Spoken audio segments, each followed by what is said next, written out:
Welcome back to another video. Today we're going to continue building the ultimate tsunami survival boat capable of withstanding the worst of the worst tsunamis and storms this game brings on. Let's get started here. Today we're going to be adding sonar, radar, and more to this boat. Let's go ahead and bring it to the workbench. So we have all these empty screens up here that actually display nothing. So that's what we're going to be doing today. We're going to put actual stuff on these screens. So it's going to be sonar, radar, and we're going to have a radio system right here so we can communicate with the Coast Guard or anyone just in case there is an emergency. But the first things first, we're going to go ahead and add the radar. So I'm going to go in workshop. I already do have a radar I normally use, which is this one right here. Where is it at? Here it is.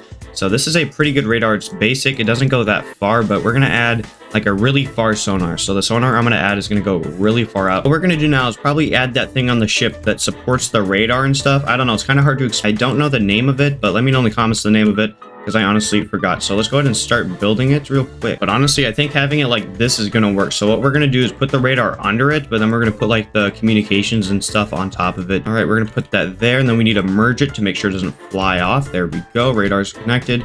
And then we need to control or just copy this microcontroller here, which has everything connected to it already. We're going to bring it inside of our logic room. So this is a absolutely huge microcontroller next to more systems here. So this is a 2x3 monitor. Let's grab this 2x3 monitor and connect it to that one instead. And we need to connect electric to the radar. We also have sonar on this thing. So let's go ahead and grab sonar. This is going to be a shorter range sonar we're going to be using, but we're going to use a whole different sonar and it's going to be way longer and better. So here we go. We're going to put it right on the top of this boat here.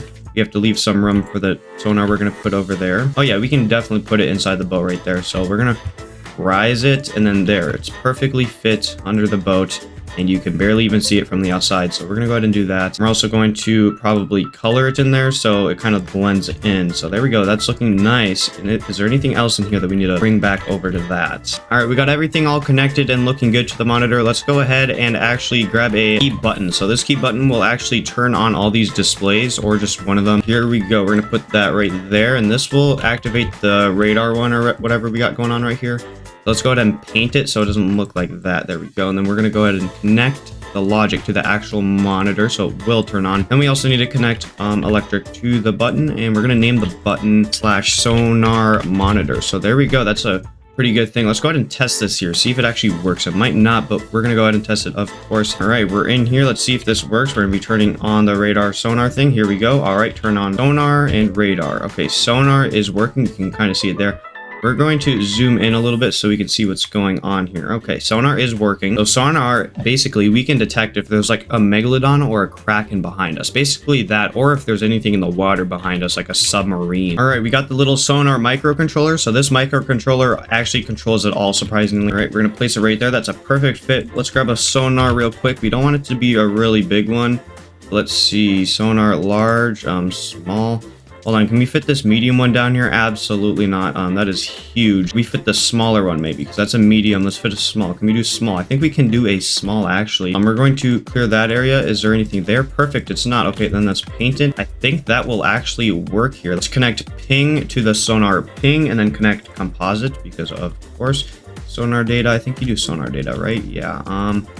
Then video, I forgot what kind of video camera this is supposed to be on, but here we go. Max distance we can change. We're gonna go 20,000 for the max distance. I don't know how that's gonna exactly work or if it's gonna be good or not, but yep, we got everything connected here. Let's make sure toggle sonar active. Okay.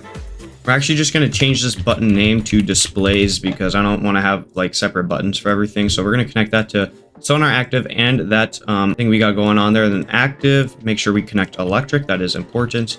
Same with to this monitor here, and I didn't connect it. There we go. We're going to spawn it in, see if this actually works. I hope it does, because if it does, this is going to be quite a crazy little thing we got going on here. So let's just turn on the boat so we're moving right now, and then we're going to turn on this button here. So will the monitor turn on? It turns on. Okay, we have a huge display here. I think I want it to be a little smaller, though. That is like way too far of sonar range. Hold on. We're going to spawn in a megalodon or a kraken, and you guys will see that it will detect it. So once it resets here, it should detect it on radar. If that's not it already right there, that might be it. I don't know. I think that's it right there. So is that to the right of us? Yeah, we're detecting something to the right of us on sonar. Let's see if there's anything down here. And there it is. The kraken is down there.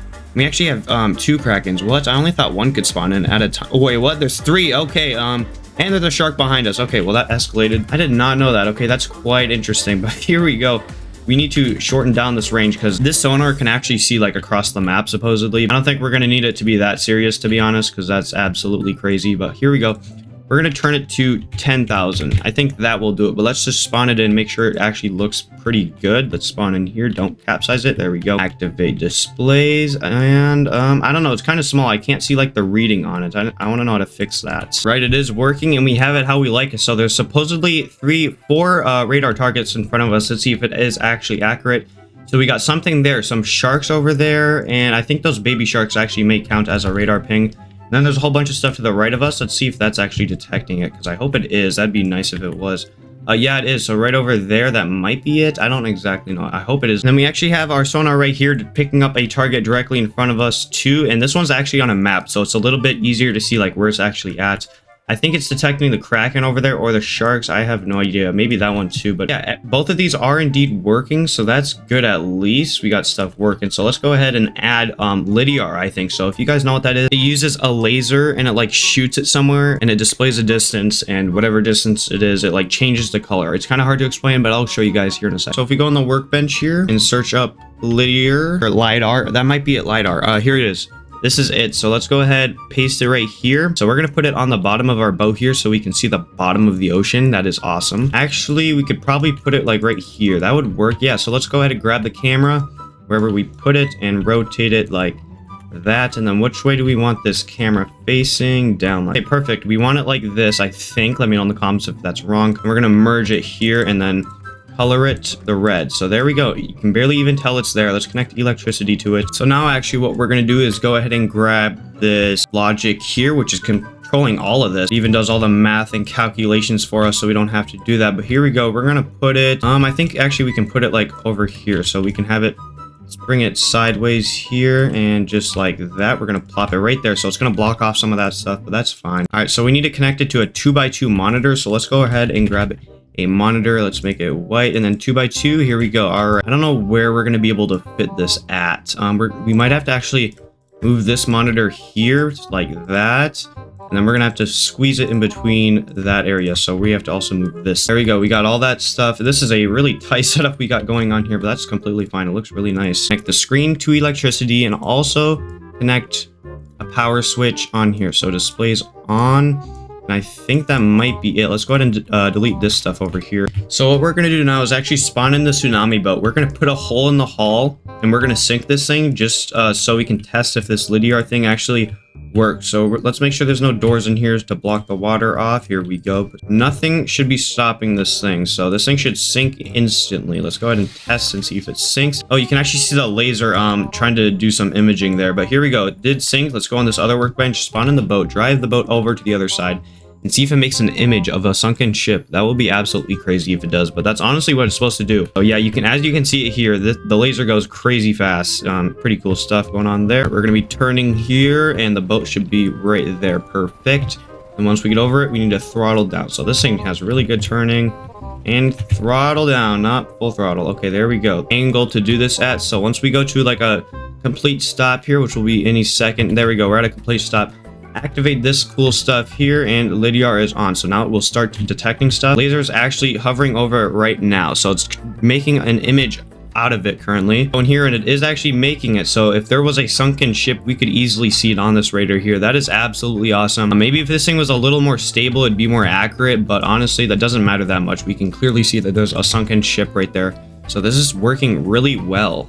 So what we're going to do now is actually go on workshop once again. I do grab all my stuff on workshop. Here we actually have a two-way radio just to like test to see if it actually works. So we're just going to put this inside of this thing. So let's put that there, and we're going to copy this one. So we want to have the top of the line communication with this thing. We need to be able to communicate as far as we can. So let's go ahead and put this radio microcontroller in here. I don't know where we're going to put it. We don't really have a whole bunch of room. Anything else we got to add? Let's copy over the radio and just replace it with ours, because I don't think we actually need to use that. So let's put that there. The radio we have right now is actually not working, but this one will work. So now we got a live working radio in this thing, and let's see what else we need to copy over. All this instrument stuff. So let's go ahead and do that here. We'll put all this on one panel so it all looks nice and neat. So let's lower it in this, and then we have to rotate it properly. So LLL. We actually want to flip it here. I don't know how to flip it. Oh my gosh, we're just clicking stuff. There we go. Actually, I clicked I somehow rotated it the correct way by just clicking random buttons. So now we're gonna add this right here. So now we got like an entire communication system. This honestly looks so cool in here. I love boats that have like a lot of buttons. I don't know why. If you guys are the same, let me know in the comments. You might not be, because they get really confused. These buzzers will alert us if someone is talking on our frequency and if we are talking. So pretty cool stuff. Let's put these buzzers actually inside the cockpit here, or the bridge. Actually, no, we're gonna put them in the air, I think, or like right below this. So now we got buzzers there. So really looking nice. Honestly, we got a nice looking setup here. So let's go ahead and do that. Anything else we need to copy over? Just the battery and stuff. So I think we're actually good. We need to connect electricity to everything. So let's go ahead and do that. Electricity to all of this stuff right here, including all this important stuff, and then video. All right, everything's looking good. Let's go ahead and delete. All right, so radio does work. We're gonna go ahead and delete this one over here, and I think we did add all the systems, but right now what we're gonna do is actually soup up the engines. We're gonna add a fuel pump, so it will pump fuel into the engines. So this thing's gonna be a little more powerful. It's not gonna be too crazy, but we need to grab a pump here. I cannot spell pump for the life of me right now. I don't know why. I know how to spell it. So what we're gonna do here is actually delete the fuel line for that. Grab a pipe right like this, and it will go up, and then I actually need to color code it so I actually know what color the pipe is, or like what's going on in that pipe. So let's go ahead and do that. Grab fuel, and that way it makes it so it is going inside the engine. Let's twist it like that and like that. Grab this, and this might make the engines better. It should. It normally does, but sometimes it really doesn't. Of course, we're going to test that real quick. So the problem with this is if we actually ever did lose power, these engines would fail, because these would require electricity, and if the pump doesn't work, the entire thing doesn't work basically. So some bad stuff there. We're going to connect the pumps to the key button right here. Go ahead and start it, see if this thing runs any better. It might, but I have no promises. So, but yeah, it's running way better, I feel like, honestly. But hold on, let's turn the throttle. There we go. It's running a bit better, I can tell, but it's not a huge difference. All right, it goes a tad bit faster, but what we're actually going to do right now is gear it. If you guys know what that means, we're gonna add a gearbox to this engine. Do we have enough room for a gearbox? I don't know. I think right here would actually work. So grab a gearbox, and gearing the engine will definitely fix this. So is this the right way? No, this is not the right way. We want the gearbox facing that. So we're gonna put it like 9. We're gonna put it 2 to 1. So 2 to 1 might do it. So let's see if this gearbox actually does do anything to the engine. Let's start this thing up. Of course, speed all the way full, and throttle to 5 maybe on the clutch. Oh yeah, we're definitely going faster, I think. Actually, I don't know. It's kind of engine's like under a lot of stress with that gearbox, so I don't know if that really did anything. Hold on, let's put the gearbox a little bit down. You don't want it to be like such a crazy ratio. It can't handle it, but we want it to work. And just at 0.50, it's going 10. So put it down a little more. I don't know if it can go that much higher. It's going at 11 now. It's going up to 12. So I don't know how to get this thing faster. Let me know in the comments. We will probably do it in the next video, but this is probably going to be it for this video. Let me know in the comments what we should add to this thing, of course. Next video is probably going to be working on the escape pod or something like that, and I'm expecting this series to have like maybe 3 to 4 more videos. Maybe that might be a little bit too much. Yeah, thanks for watching, and goodbye.